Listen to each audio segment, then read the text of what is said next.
Bonjour tout le monde! Aujourd'hui, on va regarder comment on va diviser des nombres décimaux. Donc, on a deux cas. Le premier cas, c'est quand on divise par un nombre entier.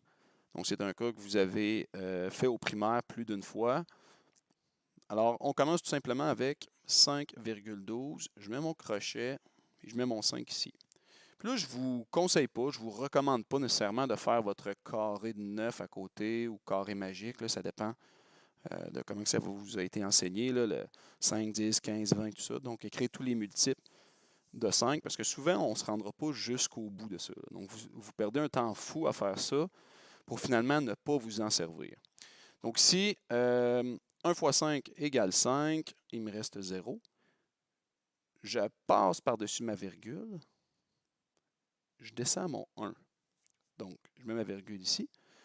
Là, combien de fois 5 rentre dans 1? Donc, 0 fois complète. Là. Donc, je mets 0 ici. Très important de mettre le 0 parce que des fois, il y en a qui décident de descendre le 2 immédiatement après. Mais on doit absolument mettre le 0 qui est ici. Là. Je mets une petite flèche. Donc, 1 moins 0, ça donne 1. Et ensuite, je descends mon 2. 2 fois 5, 10. Comme ça, il me reste 2. Donc là, je dois venir rajouter un 0 parce que c'est comme si j'avais un petit 0. Là, je vais le mettre en rouge ici. C'est comme si j'avais un 0 à la position des millièmes dans le fond. Donc, je vais venir descendre ce 0-là ou tout simplement l'ajouter. Ça va me donner ici 4 fois 5 qui me donne 20. Donc, ça fonctionne. Ma réponse finale, 1,024 ou 1,24 millième. Deuxième cas, que ça c'est nouveau de secondaire 1, c'est quand tu divises par un nombre décimal. Donc, tu dois déplacer ta virgule et la mettre en arrière, à la fin du nombre. Donc, je dois venir la déplacer de deux positions ici, parce que j'ai deux chiffres après la virgule. Mais ce que je fais d'un côté, je dois obligatoirement le faire de l'autre. Donc, 1, 2.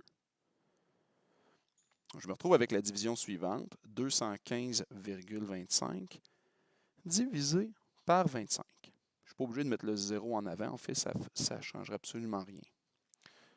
Donc ici, 8 fois 25 qui me donne 200. Il me reste 15. Je passe par-dessus ma virgule et je descends le 2.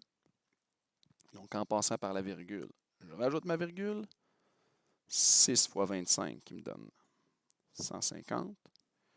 Et ensuite, je descends mon 5. Pardon, 1 fois 25 qui me donne 25. Donc ça fonctionne, j'ai 8,61. Donc je répète, dans le deuxième cas, vous devez déplacer votre virgule à la fin de votre nombre, à droite, et vous faites la même chose, et vous déplacez la virgule du même nombre de positions dans votre chiffre, dans votre nombre, pardon, à gauche. Donc c'est pour ça ici que j'ai déplacé de 2 positions. Alors voilà, c'était comment on divisait avec des nombres décimaux.